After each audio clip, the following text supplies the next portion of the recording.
It's something that'll change the world and human life as we know it.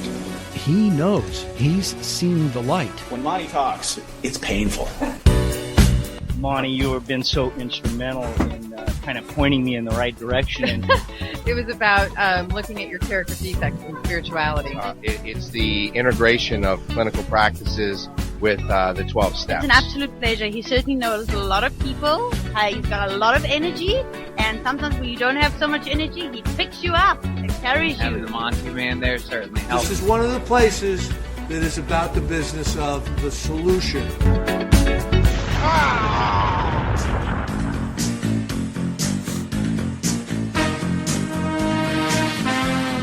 The views expressed on this special broadcast of the Take 12 radio show do not necessarily reflect those of KHLT Recovery Broadcasting or its affiliates. KHLT is not affiliated with any particular 12-step fellowship. Now here's that guy who's getting less popular minute by minute. Your host, the Monty Man. Well, greetings, all you scallywaggles. Welcome to another episode of Take12Radio.com on your internet dial, the world's only faith-based recovery 12-step model, faith-based recovery radio talk show in the world. And we are so glad to be with you. It is an honor to be with you. And listen, here's our email address, take12radio@comcast.net. And you can just type in TAKE, the number 12, radio at comcast.net. Our website address, if you're listening on social networking, is take12radio.com. You can go there by typing in the number or the word 12. It doesn't matter. It will take you there as well. Hey, listen, I want you to know that there is a solution to the number one health crisis in our world, addiction. Addiction is a broad term. It can include not just alcohol or narcotics, but it can include food, spending. There's all sorts of things that where the tail's wagging the dog, and the dog ain't doing too well. And pornography and sexual addiction, and dealing with if you are a survivor of sexual abuse. There's addictions going on there, perhaps on the side of the one that was the perpetrator. But this is painful stuff. And Take 12 Radio is about breaking the stigma of these things. And we're going to be talking about sexual abuse. We're going to be talking about sexual addiction. We're going to be talking about pornography, i.e. homosexual pornography. Some of you in the faith community are listening right now and you're going, I don't know if I want to hear this. Well, you need to, because secrets kill. And if we don't bring them out into the light, the sunlight of the Spirit, then they will take us down. And it is time that those in the faith community stop playing the icky game and just come to a realization that, hey, listen, we've got issues, right? We just do. So I want to introduce you to three people: Duan Walker, Josh Bowdoin, and Jennifer Hutsell. And they are all here in the studio with me. And it's a pleasure to have you guys. Hi, you guys. Howdy. You guys all work with and for Mid-Valley Fellowship. And Mid-Valley Fellowship is a ministry. It's been going on for a while now. Yeah, since 2006. Right. Okay, so Duan, I'm going to introduce you first. You're the executive director at Mid-Valley Fellowship. Right. Yeah. Right? Before you tell us what Mid-Valley Fellowship is really all about, just kind of qualify a little bit. What kind of background do you come out of? Yeah, so I was born and raised in a Christian home, and went to church all my life and all of that, and right. So that's kind of the background where I started. And when I was around puberty, adolescence, started struggling with attraction to other guys. So struggling with homosexual desires. And in the context of a conservative church and a conservative community, that was really challenging to try and navigate. And so a lot of shame? Yeah, absolutely. Self-shame, right? Yeah. And a lot of confusion about kind of where do you go with this and what do you do and that kind of thing. And so I found actually a ministry in Portland, Oregon, that I went to for support and working through my own issues and my own struggle with homosexuality. And so as that journey kind of not really came to an end, but came to a place where was kind of going, okay, God, what's next? I've learned a lot, I've grown a lot in a number of things. What do you have for me next? Then the opportunity the calling really to start Mid-Valley Fellowship came from that. So, and I want the listeners to understand something very clearly, because we have all sorts of people that listen. Mm-hmm. We are not throwing down the gauntlet today on this show to tell you what you should do, what you shouldn't do, and that kind of thing. Listen, I can do a whole show on that. I've done several. Mm-hmm. But, there are people out there that are doing things they don't want to do. Mm-hmm. Absolutely. And if you're doing things that you don't want to do and you don't know how to even approach that, mm-hmm. then you may want to listen to this show, right? Because mm-hmm. we're not here to chop anybody up. No. There's a misconception that we're haters, right? Mm-hmm. We don't like what you do, so we hate you. Yeah. And that's nothing could be further from the truth. No. Now, there are plenty of people out there that are haters. Sure. But we're not doing that. Yeah. And we exist, Mid-Valley Fellowship exists to walk alongside people who are struggling with issues related to sexual brokenness and want some resolution, say, whether it's unwanted homosexual desires or pornography or sexual addiction or something else. They're saying, this is not what I want for my life, and it's not, it's not working for me, whether mm-hmm. that's usually it has to do because of their faith.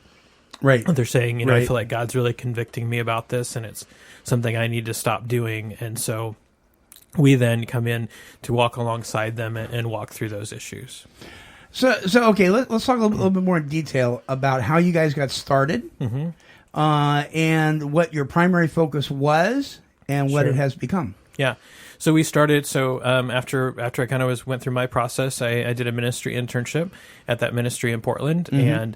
and really felt like with me kind of dragging my feet in a lot of ways that God was calling me to start a ministry here in Albany, which is my hometown, and so came back to Albany and started the ministry of Mid-Valley Fellowship, focusing primarily on working with individuals who are struggling with unwanted homosexual desires. So offering support, counseling and support groups, and then education in churches too about how do we interact with this in a way that mm-hmm. reflects grace and truth in people's lives. And so that's how we started, was focusing in that area. And then over time, as we kind of got established a bit more, there was a need really seen in the community for support for people who are dealing with pornography and sexual addiction, and for spouses who whose husband was dealing with one of those issues. And so we broadened the focus of the ministry to minister to people who are dealing with pornography and sexual addiction, and spouses. And that really fits a lot with some of the same, so there's some of the same core mm-hmm. issues. Mm-hmm. But anyway, so we started doing that. And then over time, then we started having people come to us who were, and often it's people who are dealing with one of those issues who were survivors of sexual abuse. And so as we sort of sensed God was kind of taking us that direction, then we also started offering support a couple of years ago, 2 or 3 years ago, for survivors of sexual abuse. And so we do individual counseling and then also a support group. Right. Now, is there a fee for this? There are fees for our different programs, but mm-hmm. we're primarily funded by individuals and donors, individuals and churches who support the ministry. So fees represent about 15 to 20% of our annual income.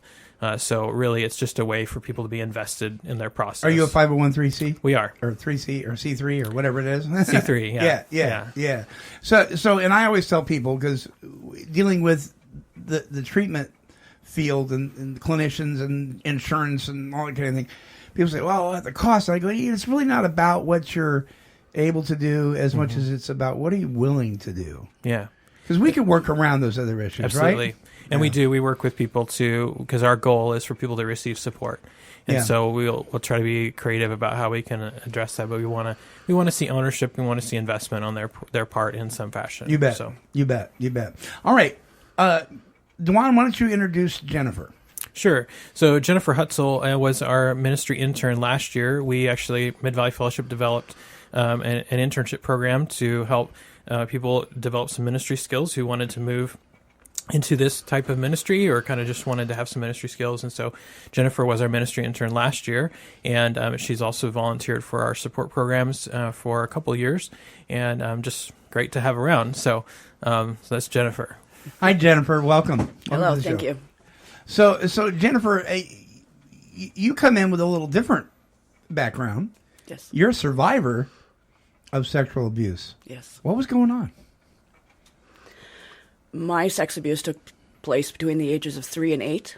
Mm-hmm. So that is how all of my life has been filtered through those experiences. Those are the formative years. Yeah. Wow. Yeah.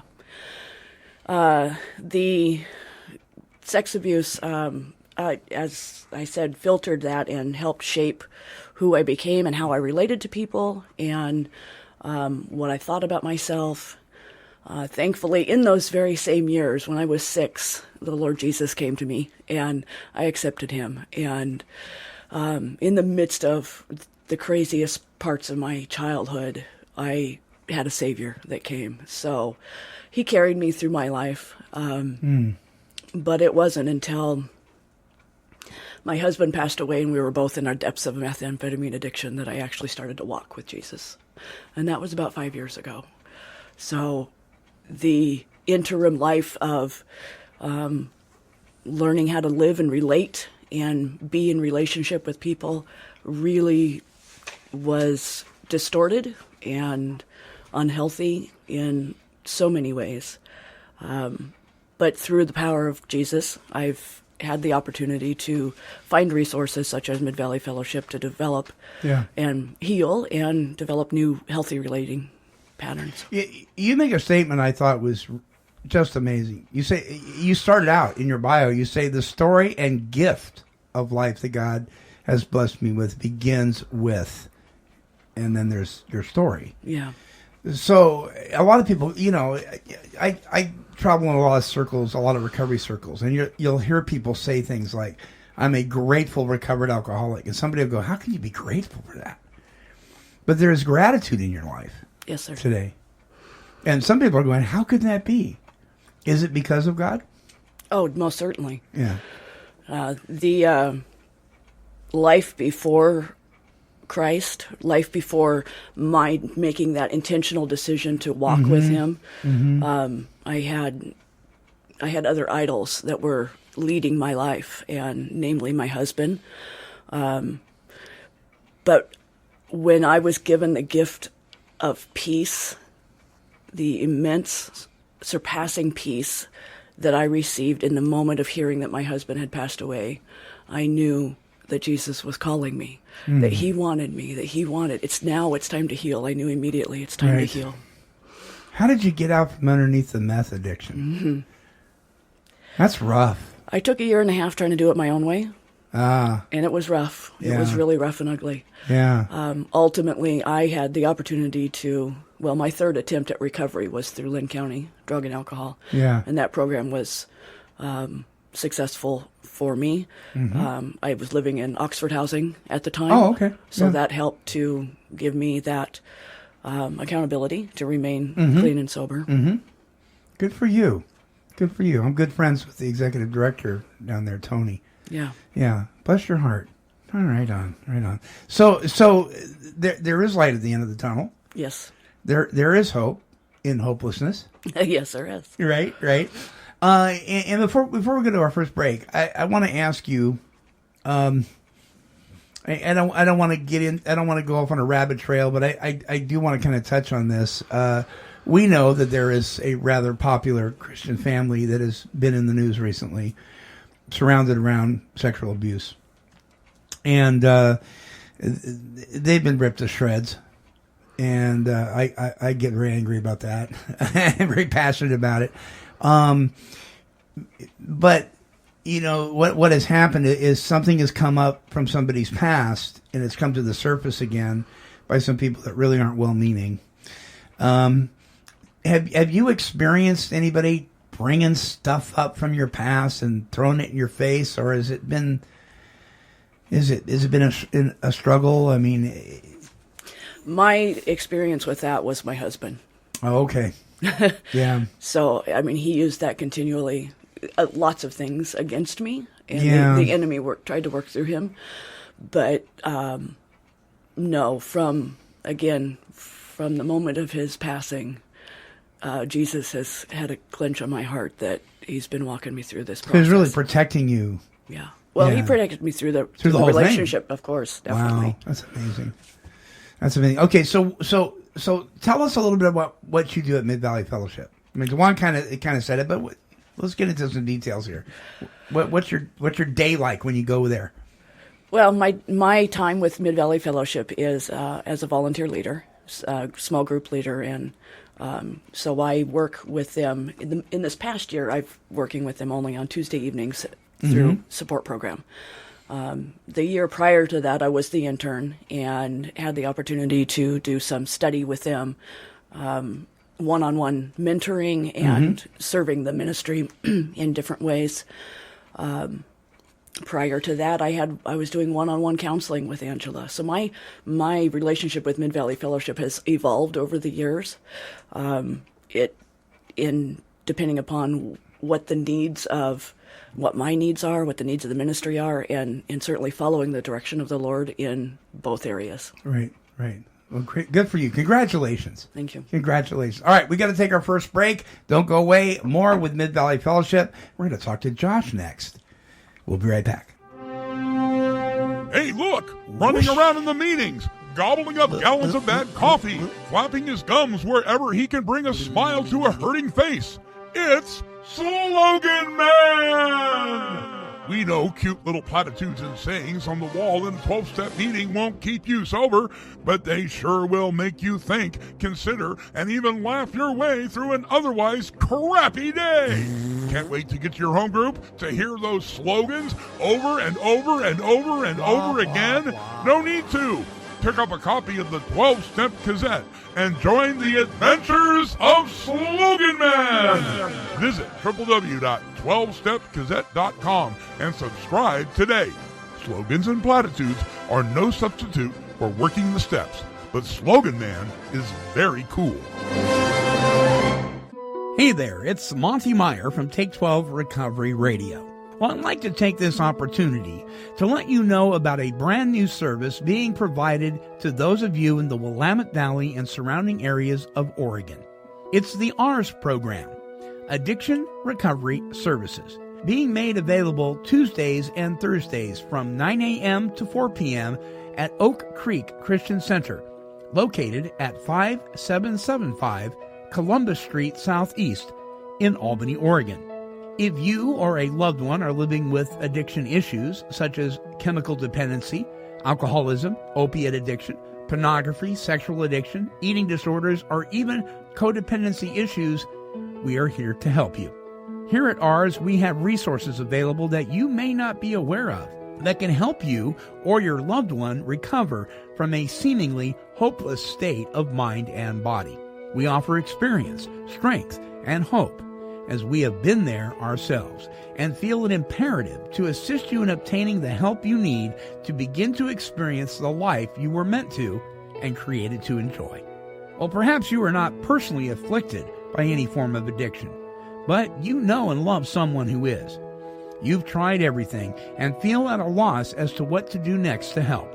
May I encourage you to pick up the phone today and call us here at 541-926-7981.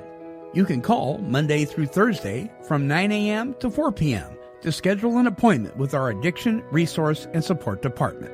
You don't have to belong to a church or even believe in God to take the advantage of our services. All you need is a willingness to seek help.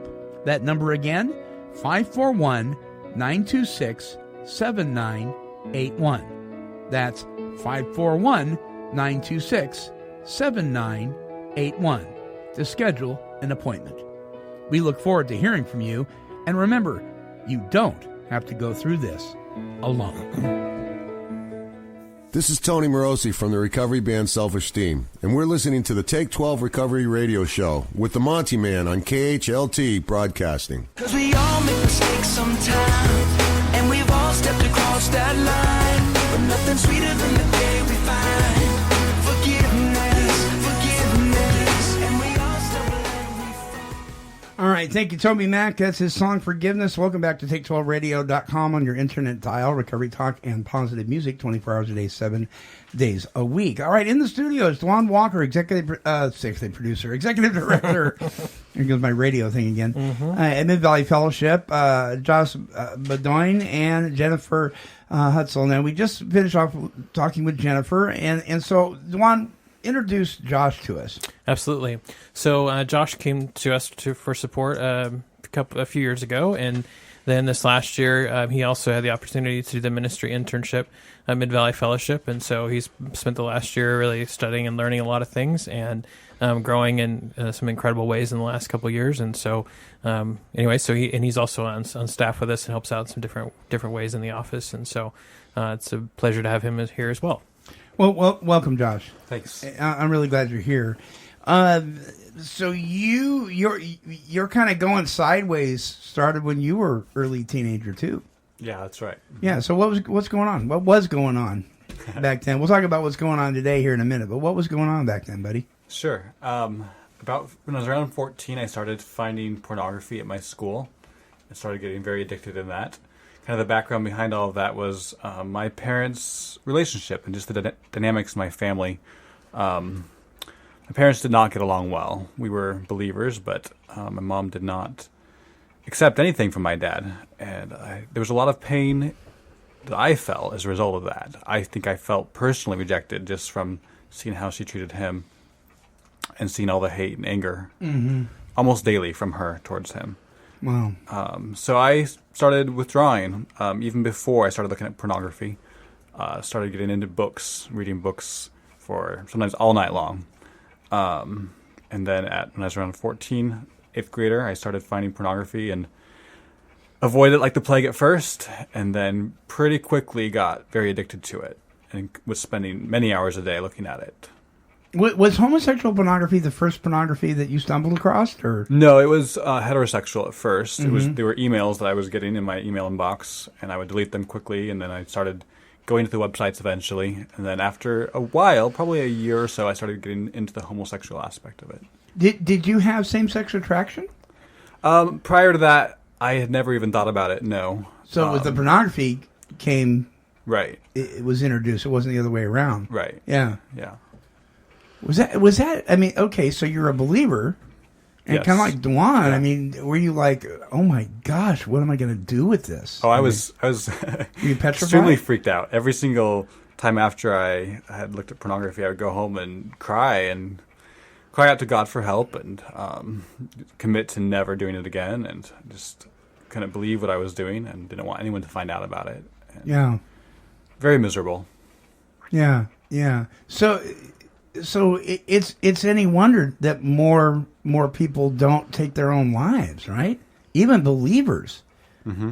I mean, whether it's being a survivor of sexual abuse, or whether it's participating in behavior that is so shaming, and the fear that's surrounded around that. I mean, my dad. Let me tell you this real quick story. My dad told me years ago, when I was still in, I think it was my first or second year in high school. He sat me down. He said, "Son, I want you to know you can tell me anything, but never tell me you put a needle in your arm." So guess what happened? When that happened, I couldn't go to him. I could go to him about other things, but guess what? I wouldn't. So we have that fear. I mean, it's like, well, how can I? And if somebody doesn't tell us that, we kind of tell ourselves that, right? That's correct. I mean, what is the one thing that people think that if they share it, people aren't going to like them anymore? People aren't going to love them anymore. Isn't that a huge fear, especially in the area of sexual, what people in the church may call deviancy? It's definitely been huge. Yeah, it's definitely been huge in my process, in my life. I think that's one of the things I've been thinking about recently. Just a huge change of where I'm no longer afraid of that anymore. I know that of sharing your story and telling. I'm no longer afraid of being rejected by other people because go. of what I've done. I know that God accepts me no matter what I do, and Right. the people that love Him also accept me no matter what I do. So Yeah. that's been a huge growth area for me. But back in high school and all throughout college even, extremely afraid of what people would think about me if they actually knew who I really was. Did you ever have anybody tell you, and maybe Duan, you could answer this too, you guys ever had anybody tell you, well, maybe you're gay, and so you should just embrace that and be you? I mean, we hear that a lot now, right? And I'm like, I'm an alcoholic, but I don't drink. Mm-hmm. You know what I'm saying? Yeah. I think probably, I mean, like, I certainly, there was name calling that happened, but it wasn't sort of like, hey, you should, embrace that and celebrate that, because going to a Christian school and all of that, right. It was more of a taunt or something that was negative that was said than necessarily something that was considered positive. But so I didn't necessarily have that, which I feel like was a blessing. I did have an older brother who is actually still in the lifestyle, and so that was challenging to sort of see him take a different path in his life and to follow that. How about you, Josh? Anybody try to convince you that, it's okay? No, I haven't really ever had that experience. I think maybe once or twice in college, talking with someone that I was acquainted with might have had a little bit of pressure that way, but most of the people that I've actually shared with have been believers who are sure of what God's desire for me is, so they are encouraging, but never encouraging down that path of being openly gay. So. Well, here's I don't know. I'm going to ask you guys what you think about this, and you can chime in too, Jennifer. I lots of different people listen to this show, believers, non-believers, some very interesting folks, some very boring folks. I mean, there's all sorts of people listening to this show, and I'm glad. And so I talk to a lot of people and read a lot of books. I get stuff all the time, and I scratch my head. And one of the things that I've noticed is there's a lot of us against them when it comes to the faith community and the openly gay community. There's a lot of us against them kind of thing going on. And what I hear, this is the arguments that I hear. I'm born this way, and then the other side says, no, it's a moral issue. You're not born this way. And they keep fighting. And I'm like, wait a minute. Why we're talking? What are we arguing about here? Because I'm kind of like, I have a genetic disposition towards alcoholism. I can't drink. If I drink, I experience what's called the phenomenon of craving. I have little or no control about how much I drink or often once I put it in my body. God removed the obsession that caused me to go there. But I know if I put alcohol in my body today, I'm going to be in trouble. So I don't drink. And I don't argue about whether I was born with a genetic disposition to alcoholism or whether I learned it. I don't care. I don't do that through the power of God. Is that a fair assumption? I mean, is that a fair statement, you think? In some ways I think it is. I mean, certainly there have been, I'll say this as a starting place, I guess, that there have been lots of studies that have attempted to prove a genetic component. To my knowledge, there haven't been any that have proven it. But even if there was a genetic component to homosexuality, that doesn't, we all have fallen biology. And so that doesn't give you a license. That's right. God calls us to be transformed by the renewing of our mind. He calls us to not sort of walk in those things, whether it's alcoholism or drug addiction or homosexuality or whatever. He says, I have a different plan for your life that's better than that. And so is it challenging? For sure. I don't want to diminish that at all. It's very challenging. But we are called to walk in conformity to God's will. And so, and not just because God's like a killjoy or something, but because he says, this is the way I have intended you to be and to function. And so when you are living as I've intended you to live, then your life is going to be better than if you live according to your fallen biology. Yeah. Yeah. What do you think, Josh? Yeah, I think that's very true. I think, understanding that everything that God says he wants us to do is for our greatest benefit, our greatest joy. Me marrying a woman is going to bring much more fulfillment than me marrying a man, because that's the way God created me to be. He created me to interact on that level with a woman, and I'm not going to experience the same interaction with another man because that's not how I was created. Yeah. Yeah. What do you think about all this, Jennifer? Well, I can share with you that I have experienced abundant joy. I know what abundant life and abundant joy is. I experienced that, not all day long every day, but I've experienced it. It's real. And prior to this very intentional recovery process that I've gone to the Lord to help me walk through, depression and suicidal thoughts and a lot of negativity in my life. So I didn't know what abundant life when I would read those verses. What did that mean? Right. I will never forget the day that I realized what that meant. And it's like, I have abundant life. I am living. I am now giving out of abundancy, abundant love, abundant joy. I get to share that out of abundancy, not because I'm desperately seeking for a relationship, but because I've got extra. Wow.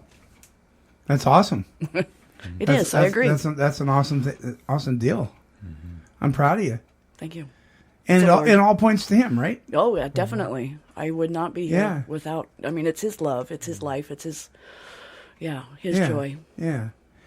So Josh, when you guys presented it out at Oak Creek last week, or a week before last, I know what you said. I know I'm going to play devil's advocate for a minute. I know what you said. It doesn't bother me what other people think. I mean, I'm not afraid of that anymore. Yeah. But do you still get butterflies a little bit? I mean, when you stand up there, and I'm going to disclose that I struggle with homosexual pornography. I mean, that's a loaded statement for a lot of people, even in the church, right?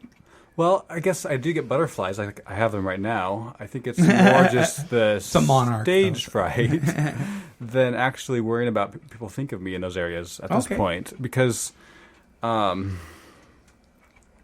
I guess I've just been there for so many years of my life. Yeah. That was the main thing, is being perfect to everyone. And God's just been teaching me throughout the past 12, 14, 15 years actually, how that isn't what my standard is to be. If my standard is what people think of me, then I will never be able to serve him. I'll never find freedom. Right. I'll be a slave to what every single person thinks of me, and that's always going to be something different. You're going to think something different of me than he does. Right. So I've got to figure out what both of you need me to do. Yeah, and that just drove me insane. So God's been helping me become free from that. And I'm not going to say I'm always free from it, but in general, I think he's given me a huge amount of freedom from worrying about what you're going to think about where I'm at. Yeah. So let me ask you all, and I'll start with Jennifer, and it'll be the same question for all three of you. At some point before you guys were doing so well, were you kind of addicted to people being okay with you for you to be okay with yourself? Oh yeah. Yeah. Yeah. I've always said from the beginning of this recovery process, my addiction first and foremost was to relationships. I have learned in my recovery that I have been created for relationship, so it's not surprising to me that I found my first addiction to be relationships.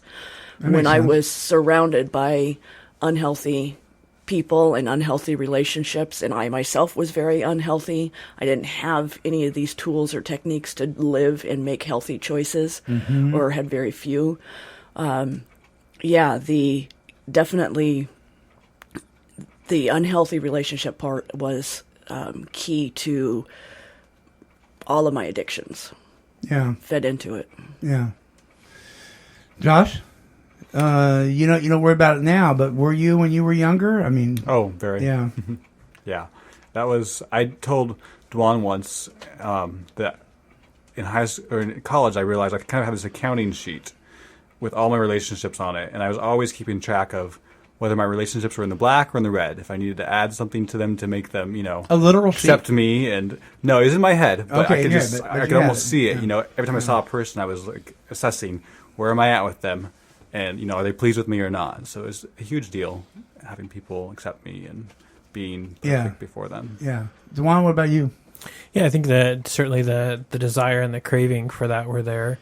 I think what I really learned or sort of gathered growing up is that I needed to put, my best foot forward or put the best image forward, similar to what Josh was talking about of just kind of perfectionism or just really having making it look like everything's good. And so the reality was that no one really knew me that well. And so there was just a huge layer between me and everyone else. So there was a huge craving for relational connection, but this sort of starving feeling that that I never felt connected to anyone. Yeah. Yeah. The reason I asked that is because I suffered from that. That was like at the core of a lot of my issues. And the thing was, if you approved of me and every unreasonable expectation that I put on you, you fulfilled, it still wasn't good enough. I'd say things like, "Oh, well, you really don't mean that." and God did a healing in that. It's amazing. You know, we got to throw that term around, the great physician, a little looser than we should. It is very powerful. Oh yeah. You know, I mean, what an amazing thing he's done with you guys. We're going to take a break, and when I come back, I want to talk a little bit about. I want to conclude with Josh a little bit when we come back about what you're doing at Mid Valley. Sure. And then when I will talk about the topic of. Well, I'm not going to say until we come back. So hold on. Don't go away, my friends. We'll be right back right after this. Men, women, and their families experience tremendous pain and suffering due to the struggles they face from substance abuse and its co-occurring mental health challenges. They need to find a safe place for peace and healing. Therapia Addiction Healing Center was born out of a deep desire to provide that safe and powerful healing environment. Therapia exists to help people recover from addictions by developing and maintaining healthy, meaningful relationships with God, self, and others. To speak with an addiction specialist, call 1-855-652-4325. That's 1-855-652-4325. Or visit our website at www.therapia.net. Therapia Addiction Healing Center, restoring lives one step at a time. Origins Recovery Centers provides integrated inpatient treatment for substance abuse and co-occurring disorders. At Origins, clients receive expert medical, clinical, and spiritual care individually designed for their needs. Our clients leave Origins with the foundation upon which they will build the rest of their lives. Call now to speak with an admissions specialist. Our toll-free number is 888-843-8935. That's 888-843-8935. Origins, delivering real solutions for real families. This is Dr. Al Mooney, author of The Recovery Book, and you are listening to Take12Radio.com. I wish you could see me now. I wish I could show you how I'm not who I was. Mr. Brandon Heath, I'm Not Who I Was. One of my favorite songs. Thank you, Brandon. All right, we are back. Excuse me. I have something in my throat. There we go. Duan, Josh, and Jennifer are here, all from Mid Valley Fellowship. Listen, you can visit their website at midvalleyfellowship.org and check out about what they're about in even more detail than what we've talked about today. Josh, to kind of wrap it up with you, what do you do? What kind of give us some details about what you do at Mid Valley? Sure. Like Jennifer, my role has kind of evolved as I've grown and as I've gotten God's help through Duan and the rest of Mid Valley Fellowship. So I came and started with counseling and support groups several years back. And then this past year, I was the intern for this past year.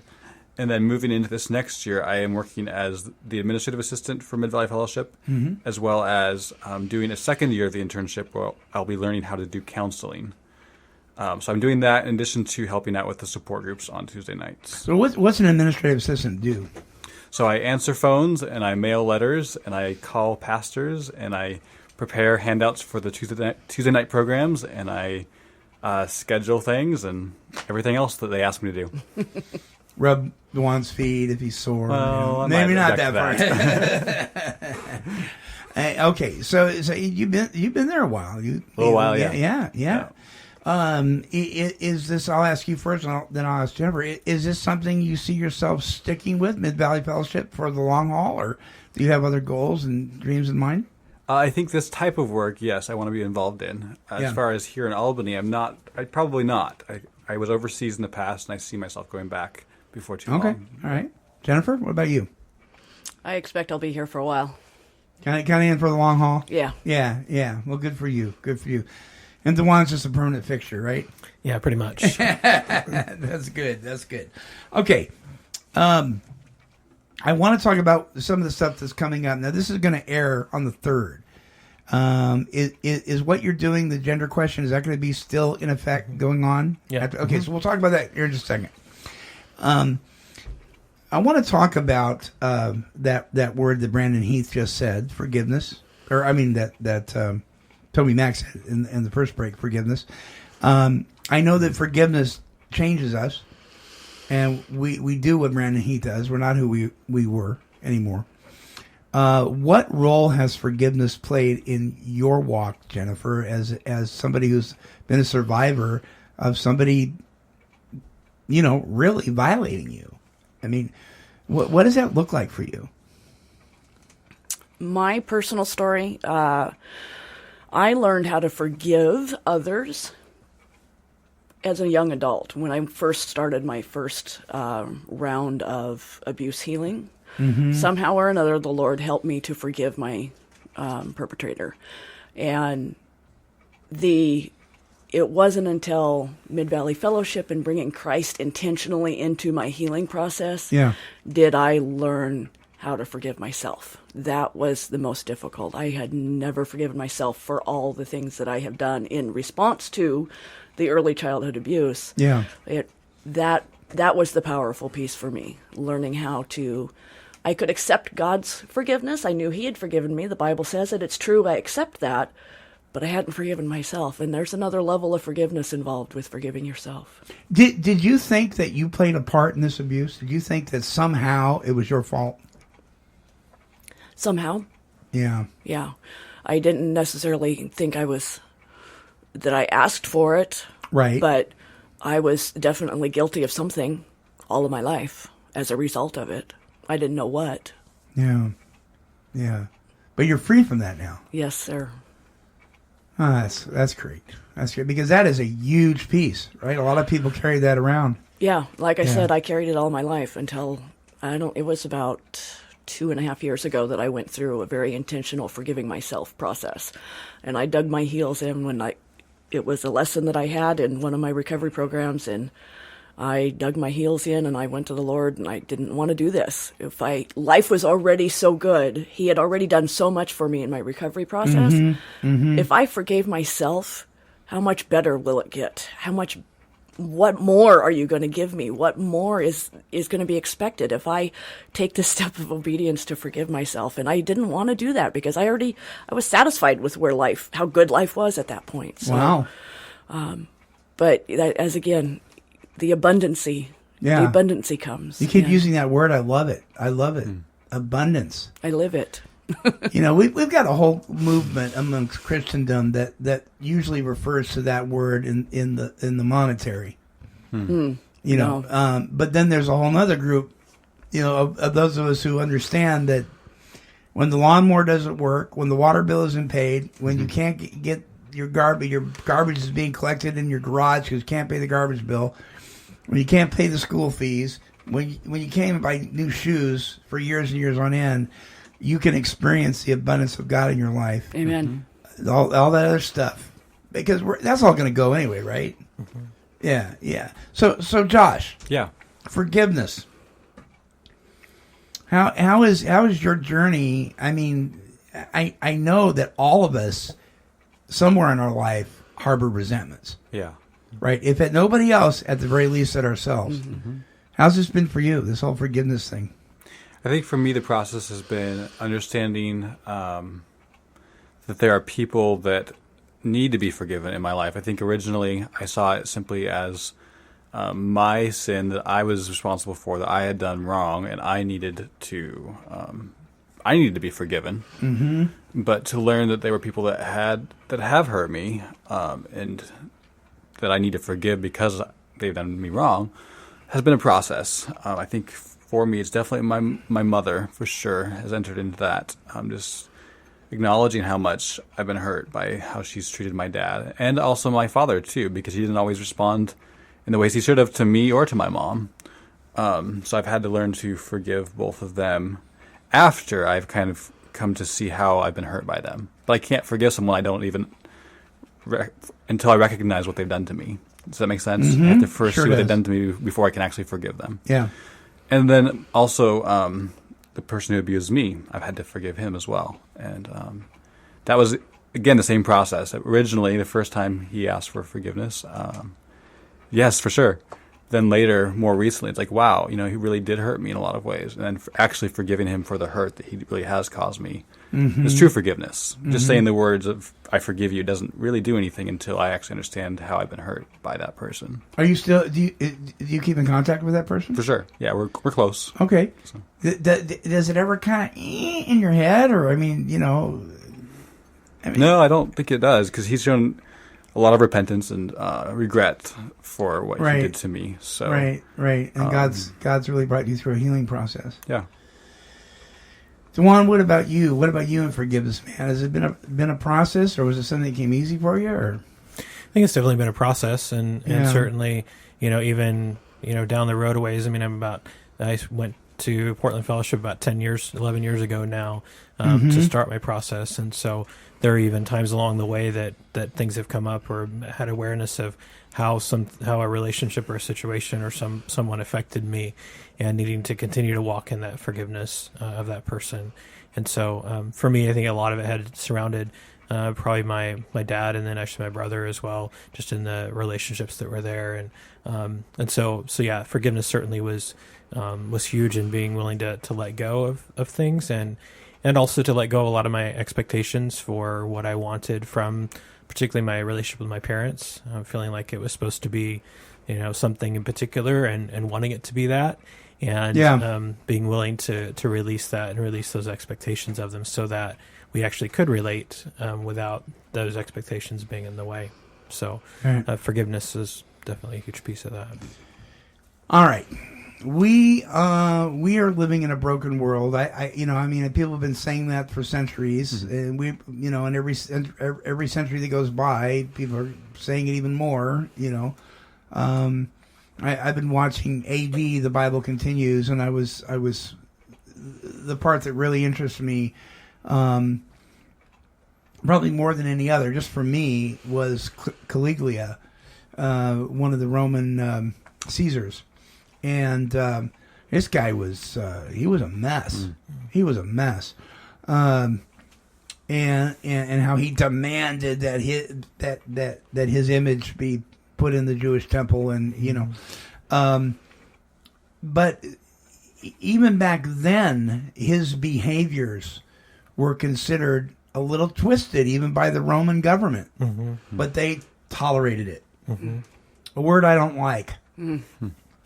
And because if I say I tolerate you, it almost sounds like I'm just putting up with you. You're really not worth it. I'm just going to tolerate you. That kind of thing. And so they were kind of like that with him. Today we're living in a culture that isn't that much different. We got a lot of stuff going on that just and it comes out of a broken world. We have we've got an Olympic gold medalist who has made a huge life choice in Bruce Jenner. And I'm not going to go in on what side of the fence I'm in on that. All I know is that I think the man is worth prayer. I think I think his soul is worth saving, and I don't know that if it is or isn't. I don't know the guy, but I think it's a symbol of our times. And there is a question. There is the gender question, right? Sure. There's a lot of confusion going on. We're teaching stuff to little kids that they shouldn't even have to deal with in school. Talk to us about the gender question. What is going on with Mid-Valley Fellowship and the gender question? Absolutely. So each summer we take kind of a break from our regular support programs, and we offer another program that's more general and open to the community. And so this year we're doing the gender question, which is based on a book by Larry Crabb. And really, the gender question is, what does it look like for men and women to relate in a way that reflects the nature of God? And so how did God design men and women to each reflect his nature? Because we are created in the image of God. Right. And so what is it? How do women reflect God in particular ways, and how do men reflect God in particular ways, and how does that sort of work together to reflect God's character? Because really, when it comes to a lot of these issues, if we don't really understand what true masculinity and true femininity look like from God's perspective, that gets us off track really quick. And so this series, The Gender Question, is intended to help focus in on, okay, what is it from God's perspective? What does true masculinity and true femininity look like?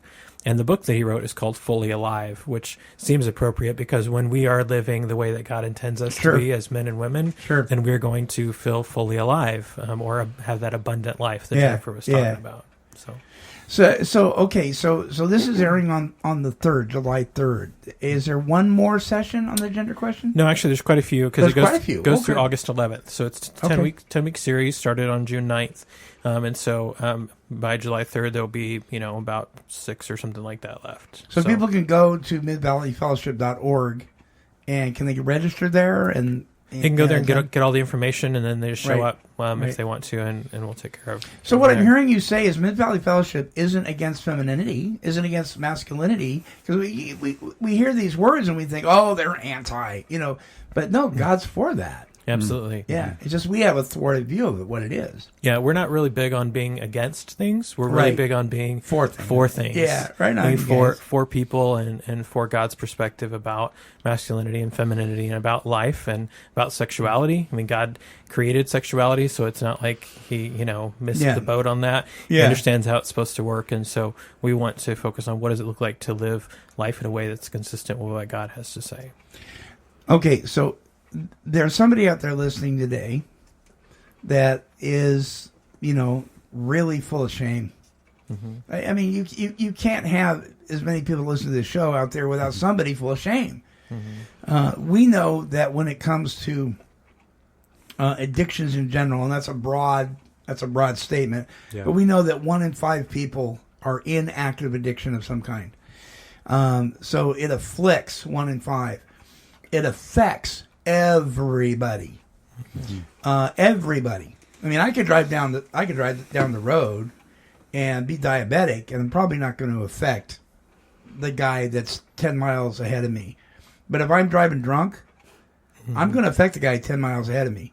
More than likely in some way if I get into an accident or behind me. I mean, it just affects everybody. And when it comes to other addictions as well and other struggles and everybody's affected. And it's so far-reaching. And if we don't get on the same page within the faith community on this stuff, we're just going to be... Ever been on a board of directors? And every 3 months or whatever, you sit there and you're going, I've been coming to this board meeting now for 14 years, and we're talking about the same thing. Right? We've been talking about the same thing for a long time when it comes to things that we need to clean our side of the street up with. You guys are doing something. You're not just talking about it. You're doing it. You're working with people on a regular basis. You're opening yourselves up. You're coming to the public and saying, look, this is who I was, this is who I am, and this is where I'm going. You can join this. You can be on board, and we'll show you how. True? Definitely. Yeah. So you guys are proactive. Yes. You're not just flapping your gums. And that's what I appreciate about you guys so much. And there's not enough of this because the whole sexual thing and the abuse and I mean it's gigantic. And I think it's just my thought. I think one of the reasons that the enemy of our soul attacks this area of our lives so viciously is because this is the area that really disintegrates the example of Christ in the church, and that's the family unit. When we're attacked on the sexual end, whether we're survivors of abuse, whether we're abusers, whether we struggle with homosexuality or adultery or whatever, it attacks the family system, and that's a symbol of Christ in the church. Yeah. And that's why it is so vital that we're proactive. I want to thank you guys for that. That's amazing work. And before we close, I want to give you guys an opportunity to share whatever you want to share before we close out. So I'm going to start with Jennifer. Any last words? Well, I appreciate the turning the subject to the proactivity, the Mid-Valley Fellowship provides a lot of opportunities to engage in your own healing process, but more so to give back as well after and as you go through the healing process. A lot of opportunities to give back to the community, the hurting community that really needs the desire and the want and need is out there. Yeah. Mid-Valley exists so that we can help to meet that. It's been an honor and a pleasure to be a part of this ministry, to put myself in a position where those that are seeking healing are coming for healing. Yeah, right on. Josh? Well, you mentioned the word shame a little bit ago. Yeah. I've just been thinking about that since then. And some really life-changing truths for me have been that there is no condemnation for those who are in Christ Jesus. And I know for myself, growing up in the church, that word "no" lost a lot of meaning. But the more I think about it, there's none. Right. So right. I'm Christ's. I am Jesus' follower. So there's no condemnation for me. And that's true for every other follower of Jesus. There's for no matter what I do, there's nothing that can separate me from him. There's no condemnation. So that's just something on my mind. It is finished, right? It is. What about that phrase we don't get? That sin's past, present, and future. Yeah. Wow, what a declaration, man. There's so much power in that. Duan? Yeah, so I would just say to anybody who is really struggling or who feels trapped in any of these issues, that to reach out and ask for help, whether that's calling us and setting up a time to meet, or finding a pastor or a friend who they can talk to, but ultimately to reach out to someone, to not just sort of live in silence, but to reach out for support, because I believe there are beyond us. There are people who care about them and who want to support, and we will too. So just an encouragement, a challenge to reach out. It's very difficult and challenging, but it's worth it. So to step out and ask for help. Yeah, great stuff, you guys. All right, the website address is midvalleyfellowship.org. Just because you don't live in the Mid-Valley doesn't mean you can't benefit from what you guys do. We'll have the link up on our YouTube channel and also on our website so people can go to it. Please jot it down. These guys would be more than willing to talk to you. If you're somebody out there right now that's feeling that shame that Josh and I were talking about, listen, it's a bondage that you don't have to put up with. You don't. And there is freedom from it. There really is. There is no shame in saying, hey, I'm feeling shame. You know, there's freedom in that. Secrets kill. All right. Thank you guys so much. Thanks for having us. For taking the time to do you. this. It's been an absolute blessing. All right. Our email address is take12radio at comcast.net. Remember to tune into all of our shows. Until our next broadcast, this is the Monty Man, along with the gang from Mid-Valley Fellowship. We're wishing God's perfect serenity for you. Bye-bye, my friends.